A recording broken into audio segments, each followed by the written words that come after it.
something that's really f***ing me off, and that is, this is kind of UK only, but it may apply to other countries. Right, I know I keep banging on about internet and all that shit. Let's say I embrace the internet. So, fine, okay, I embrace all your social media shit, I embrace all your Netflix and all that shit, great, okay, I'm in. So the next question is, okay, but you're going to need a fast internet connection. And what fucks me off is that every other advert is for some media provider saying, oh, 6 times faster, this is the best, get the super fast broadband experience, super fast this, super fast that, you know, download all your favourite things in seconds. And I'm sorry, but you just can't, because it's not available. It's not available. And people shouldn't just blanket advertise, going, oh, we've got the best, like, get all our fast, super fast shit. And they should be able to advertise that to you without being able to provide it to you. So stop wasting my time and irritating me because you guys are so fucking lazy that you only want to install super fast in the easiest, most convenient areas for you. I'm sorry, but you haven't got super fast fucking broadband unless you do it nation fucking wide and then you take the average of that. Any other advertising scenario, people wouldn't be able to get away with it.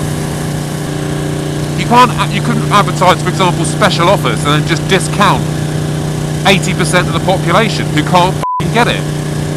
And to give you and it's not just me because I live out in the sticks. To give you an idea, there's 5 people in our office,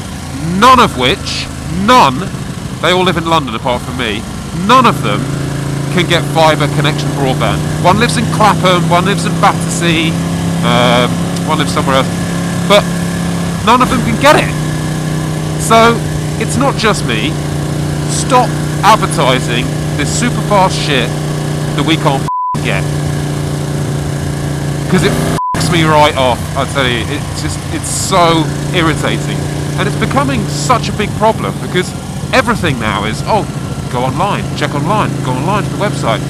Well, no, I can't. Not everyone can do it, can they? And it's actually becoming a real big problem because we're looking for a new office, for example, and I'm not going to rent an office that doesn't have fibre now. So that's coming to a household scenario. It's going to affect the value of your house because you can't get super fast internet. You know, less people want to buy it. You know, it's becoming such a thing that somebody needs to step in and say, stop advertising this service. You cannot advertise it unless it's available to everyone. Simple as that. You cannot advertise unless it's available to everyone. And then maybe they might get their jammy profit-making fingers out of their brown eyes and install it nationwide. It just drives me mad. But the government won't do that. The other thing the government should do, and this is kind of linked actually, you know that is it HS2? The big train, the new super fast line that's going to run from London to Birmingham or something irrelevant. It's going to cost billions and billions and billions, and it's only going to be finished in like, I don't know, it's going to take 30 years to finish it or something stupid. Now, obviously the countryside people, the country folk are up in arms because this super fast fucking train is going to leg it through. God, don't you hate that? People dressed like coppers. That f***ed me off as well. Anyway, so HS2, right? Just ditch it. How on earth can the government predict what the need for that rail solution is going to be in 30 years? They can't. And here's the amazing thing about it. All this effort, excuse me, it only speeds up the train time by 20 minutes. 20 minutes. It's probably going to be late 20 minutes anyway, so you're exactly the same place, aren't you? It's the same. Come on, f***ing Citroen. Oh God. Just get some balls. Get some f***ing balls. So it's only going to make it 20 minutes quicker. Now, this is just obviously my own opinion, but surely I would prefer, if I was on the train, it just to be a much nicer train, like more room, more seats, nice little, bar on there or cafe. Excuse me, I do have a cold. Nice little bar on there, cafe. I don't really want to get. I know it's a long journey to Birmingham or Manchester. I don't really care if it's 20 minutes early or later. It doesn't bother me. Just make it a nicer experience. So that's number one fact. Number two. In 30 years' time, whenever it's going to be finished, people are going to be doing business digitally.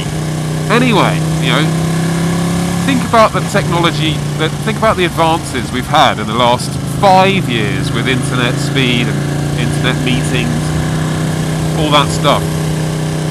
Now, why spend all that money on a f***ing train, which is local, in terms what a why spend all that money on a project which is localised to the Midlands, when you could take all that money, the wasted money from HS2, because it's pointless and useless, and invest in a nationwide scheme like putting f***ing fibre optic broadband to every household in the UK. Now why don't they do that, rather than wasting money on a train that no one wants to use, and in 30 years no one will be using it? And you've still got to get to Birmingham or London or Manchester to actually get on the thing, so it doesn't benefit anyone outside. Oh, it's just stupid. And there is no shame. Here's another thing. There is no shame in a government U-turn. U-turns are good. It means that whatever you've decided you once wanted, you've analysed it, and it appears it's not the correct thing to do. Would anyone else in their life go, make a decision and go, actually, God, no, that's a terrible decision, but oh well, I've made it now, so I'm just going to carry on with it? No, they wouldn't. You go, all right, well, that was a bad idea. Let's fix it. So there's no shame in U-turns, Cameron. Back down on HS2. Is it HS2? H20? I can't. HS2. I think it's HS2. High speed 2? High speed? Don't know. Anyway, there were some rantings. Rantings for your bantings.